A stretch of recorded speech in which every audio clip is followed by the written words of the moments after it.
nubuatan, ya nubuatan, ya. Apa itu nubuatan? Kita perlu belajar, ya. Mengapa? Karena sekarang ini di zaman ini terlalu mudah untuk kita mencari, mendapatkan ya khotbah-khotbah lewat YouTube, ya, dan juga lewat media sosial yang lain, ya, dimana kita membutuhkan ya kemampuan untuk memahami, mengerti mana yang menyesatkan, keliru, dan mana yang benar, gitu ya. Nah, itu penting sekali. Apalagi ini anak-anak muda ini, ya generasi yang sedang dididik, dipersiapkan menjadi calon pemimpin, baik untuk buat gereja maupun buat bangsa. Amin.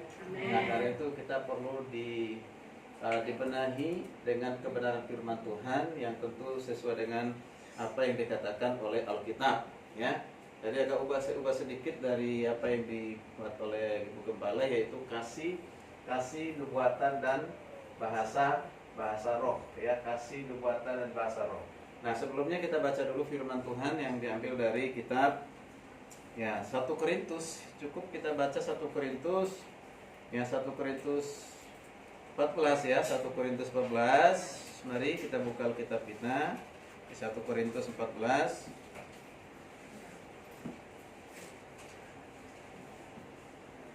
Kita baca saling bergantian. Saya akan memulai ayat yang pertama.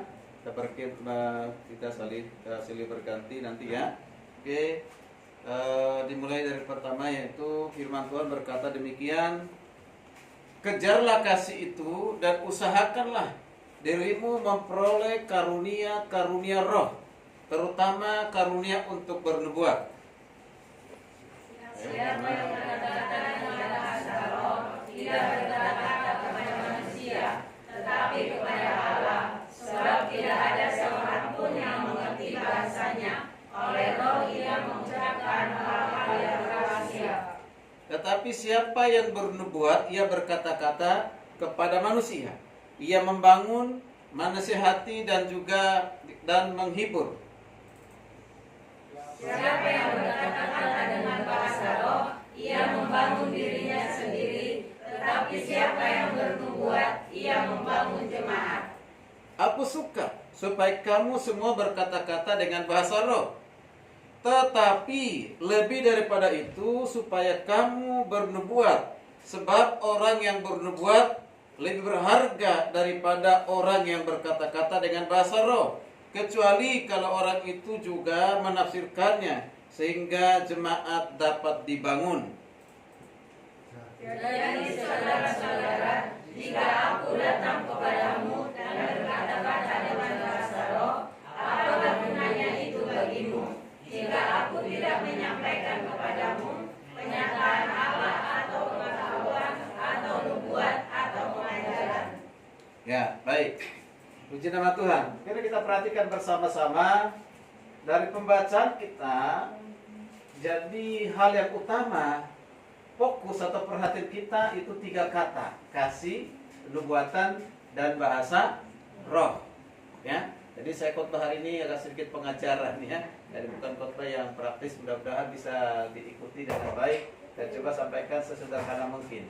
Bisa mungkin lanjut. Ya, ini tadi sudah kita baca, ya, sudah. Perhatikan, sengaja saya kasih tebal, itu kejarlah kasih. Kemudian ada kata usahakanlah. Usahakanlah dirimu memperoleh karunia roh. Terutama dikatakan apa? Karunia untuk apa? Bernubuat. Ya, bernubuat. Nah, coba kita perhatikan, ada kata kasih, ada kata bernubuat atau nubuat. Ini ada, nanti kita perhatikan di ayat yang berikutnya, di ayat ketiga, ada lagi diulang kata apa? Kata bernubuat. Ya, bernubuat. Kemudian di ayat yang keempat ada lagi kata apa? Bernubuat. Jadi udah berapa kata bernubuat? Sudah 3, ya. Nah, sudah 3. Coba lanjut lagi. Ya. Kita perhatikan lagi ayat kelima. Ada lagi di sana 2 kali disebut kata bernubuat, supaya kamu bernubuat. Sebab orang bernubuat lebih berharga. Ya, lebih berharga dikatakan daripada orang berkata-kata dengan bahasa roh, bernubuat. Nah, sudah berapa? Tadi 3, 4, 5. Nah, kita lihat di sini ayat 6. Ayat 6 dikatakan juga, jadi saudara-saudara, jika aku datang kepadamu dan berkata-kata dengan bahasa roh, apakah gunanya itu? Apakah gunanya bagimu jika aku tidak menyampaikan kepadamu penyataan Allah atau pengetahuan atau apa nubuat? Ada 6. Ya, diulang kata nubuat. Nah, mengapa diulang-ulang oleh penulis kitab Korintus ini kata nubuat? Berarti itu sesuatu yang sangat penting. Ya, sangat penting.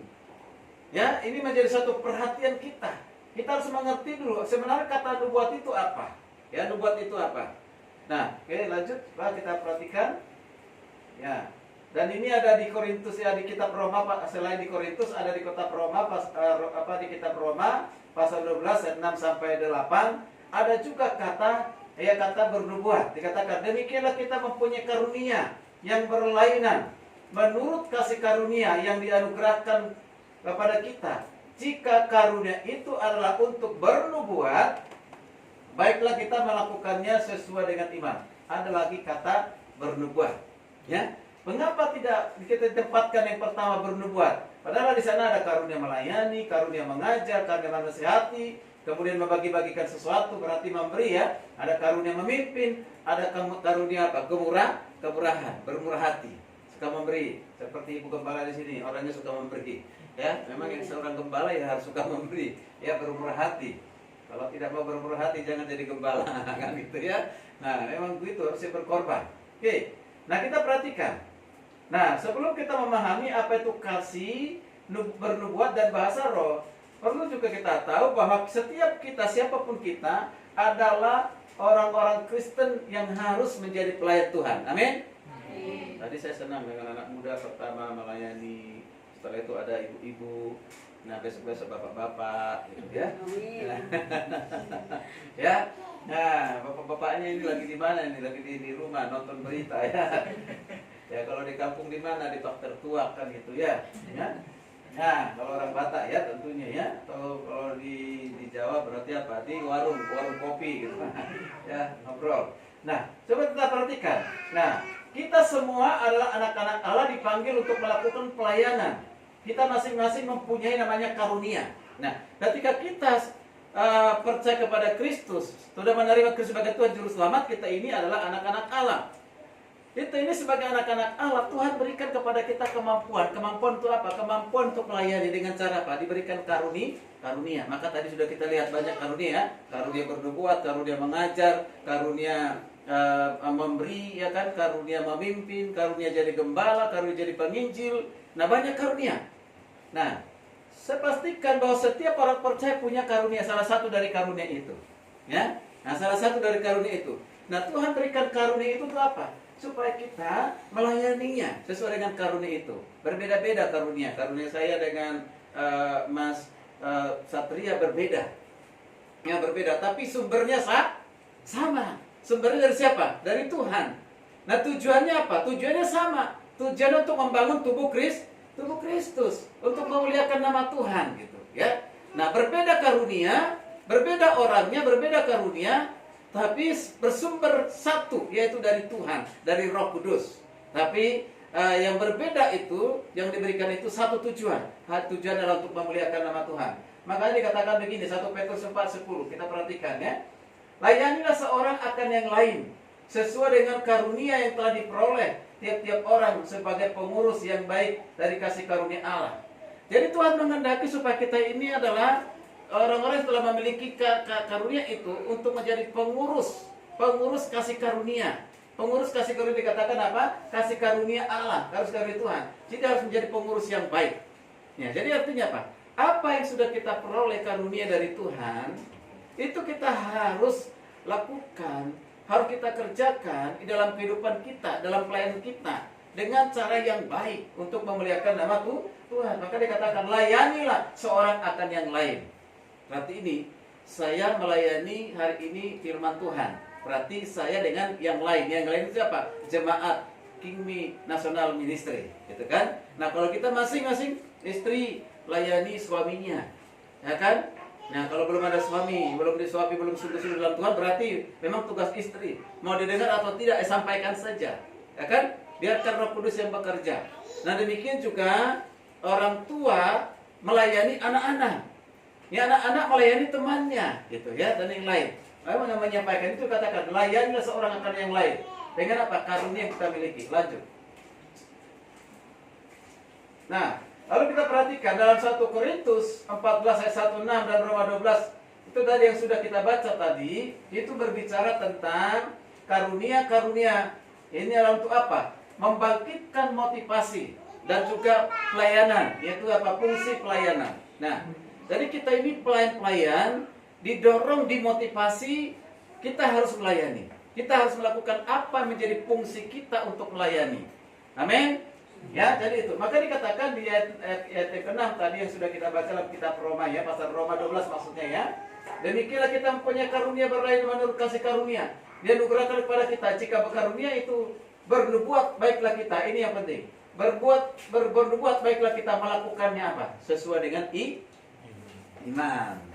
Setiap kita semuanya punya iman, dikaruniakan oleh Tuhan. Ya. Nah, pertumbuhan iman itu ada yang berbeda, tentu selalu ada perbedaan. Ya. Ada perbedaan. Ada yang hari ini masih dasar, ya perlu dibimbing, diarahkan, tapi ada yang sudah dewasa, ya. Jadi sudah bisa mandiri, ya mandiri. Kalau mau firman Tuhan, kalau sudah dia bisa sendiri membaca, merenungkan, dia mengerti. Tapi ada yang belum, harus kita bimbing, kita arahkan, itu ya. Nah, sesuai dengan pertumbuhan iman kita. Oke, kita lanjut ya. Baik, sekarang kita perhatikan, lebih cepat kita perhatikan di sini pengertian nubuat dan bernubuat. Apa artinya? Yaitu ya, pertama istilah nubuat atau bernubuat ini bukan hal yang asing bagi kita, sudah sering kita dengar. Hanya sekarang, apa yang kita dengar sesuai nggak dengan Alkitab? Sesuai nggak dengan firman Tuhan? Ya, nah itu. Dari kata nubuat atau nubuatan banyak ditemukan dalam Alkitab, banyak baik dalam Perjanjian Lama maupun juga di Perjanjian Baru. Jadi pada umumnya nubuatan dalam Alkitab itu dipahami sebagai apa? Pesan. Pesan dari mana? Pesan dari Tuhan kepada manusia. Jadi pesan Tuhan bagi manusia. Jadi dari mana penerima pesan itu? Nanti akan kita lihat. Lanjut, ya. Di sini kita agak cepat karena nanti kita lebih konsentrasi di 1 Korintus 14-nya ya. Oke, nubuatan Alkitab ataupun nubuatan Alkitabiah adalah suatu sejenis, yaitu prediksi terhadap suatu kejadian berdasarkan tindakan perkataan. Jadi apa maksudnya nubuatan itu? Nubuatan Alkitab itu suatu prediksi, suatu prediksi yang akan terjadi dan pasti terjadi. Ya, makanya kita lihat bedanya dengan ramalan ya, ramalan. Nah, misalnya di ayat ini kita perhatikan ayat-ayat yang banyak sekali berhubungan dengan nubuatan ya, terdapat di beberapa Alkitab ya, di seluruh Alkitab, tapi paling sering dikutip di ayat di ayat ini. Dia maksudnya di kitab ya, di kitab Yesaya ya, nubuatan-nubuatan tentang Tuhan Yesus di Yesaya itu sangat banyak. Mulai dari rencana kelahirannya sampai kepada penderitaannya, kematiannya, kebangkitannya ada di kitab Yesaya ya, dan itu sudah banyak yang genapi ya. Kemudian Hesekiel, kemudian kitab Daniel tentang akhir zaman belum terjadi ya, kitab Daniel. Kemudian juga di kitab Matius 24, Matius 25, 1-2 Tesalonika tentang kedatangan Tuhan yang kedua kali di 1 Tesalonika ya, dan 2 Tesalonika. Dan juga kitab Wahyu. Nah, di kitab Wahyu ini berlagi banyak sekali nubuatan yang belum digenapi ya, banyak sekali ya. Nah, oke, mari coba kita lanjutkan. Ya, lanjutkan. Oke. Nah, kalau dalam bahasa Yunaninya disebut dengan nubuatan itu adalah profetia. Profetia ya, atau bisa dikatakan propeteu ya, propoteu. Ya, propoteu artinya apa? Bernubuat, atau kalau diterjemahkan itu adalah prediksi. Prediksi yaitu menceritakan apa yang terjadi, kejadian masa depan. Hari ini dikatakan, hari ini diperkatakan, belum terjadi hari ini. Ya, perkataan yang diucapkan hari ini itu akan terjadi nanti akan datang. Gitu ya, akan datang. Oke. Ya, jadi ya, kita perhatikan Roma 12 ayat 6 tadi itu menggunakan kata profetia. Ya, profetia. Yang dimaksudkan di situ adalah kata ten analogian, tes pisteos, artinya apa? Sesuai dengan iman kita. Ya, sesuai dengan iman kita. Jadi Tuhan ya bernubuat kepada para nabi. Ya, kalau sekarang ini ya bukan lagi bernubuat kepada kita karena nubuatan itu sudah ada ya. Tinggal kita membaca, merenungkan nubuat itu lalu kita ceritakan kepada orang lain. Ya, oke. Coba kita perhatikan. Lanjut. Ya, oke. Nah, nubuatan merupakan suatu karunia istimewa, sangat istimewa. Memungkinkan orang percaya untuk apa? Meneruskan perkataan atau penyingkapan secara langsung dari Tuhan. Di bawah dorongan apa? Roh Kudus. Jadi ketika seorang bernubuat, itu pekerjaan siapa? Itu Roh Kudus. Jadi Roh Kudus yang memampukan dia untuk mengerti, menerima, memahami, melakukan, mengajarkan, menyampaikan. Itu pekerjaan Roh Kudus, pekerjaan Roh Kudus. Maka tidak mungkin salah, tidak mungkin keliru. Mengapa? Karena Roh Kudus itu adalah roh kebenaran, ya. Oke. Jadi nubuat dijalankan di bawah apa? Di bawah kehendak Tuhan, bukan kehendak manusia. Makanya kalau ada orang bernubuat katanya tapi tidak terjadi, berarti itu kehendak manusia, bukan kehendak Tuhan. Ya. Seringkali kita mendengar Yesus sudah mau datang, ditentukan tanggalnya, harinya, jamnya, tahunnya, tapi nggak pernah terjadi, nggak pernah terjadi. Berarti apa itu? Itu bukan bernubuat, lubuat. Ya, lubuat. Itu banyak seperti itu. Jadi berarti bukan kehendak Tuhan, itu kehendak manusia itu kalau terjadi. Yuk lanjut. Oke. Nah, nubuat adalah pesan. Ingat ini, nubuat itu adalah pesan dari Tuhan. Sebuah ilham. Jadi bukan pesannya Adel Bastian Putar, bukan. Ya, saya hanya menerima dari Alkitab, saya ceritakan. Nah, dari mana sumbernya? Adalah dari Tuhan. Diberikan kepada siapa? Itu pertama itu adalah kepada nabi. Maka kita lihat nanti hubungan profetia, profetes. Nah, profetes itu artinya adalah nabi. Ya. Jadi ini coba kita lanjut lagi, perhatikan di sini. Ya, Alkitab mengatakan bahwa perkataan para nabi itu berasal dari Tuhan. Ya, dari Tuhan. Jadi perkataan para nabi. Nah, nabi setelah zaman Yesus tidak ada lagi. Ya, tidak lagi. Tapi banyak orang mengaku nabi, ya kan sekarang ini ya. Ya, mengaku nabi, bahkan diakui oleh banyak orang dia sebagai nabi. Tidak ada lagi nabi. Ya, tidak ada lagi jabatan nabi. Ya, tidak ada. Tapi fungsinya ada. Nah, ini saya nabi sebagai fungsi, bukan sebagai jabatan. Nah, kembali di tempat ini juga nabi, bahkan rasul, tapi bukan jabatan. Bukan jabatan, hati-hati. Tapi apa? Fungsinya, yaitu fungsinya, ya.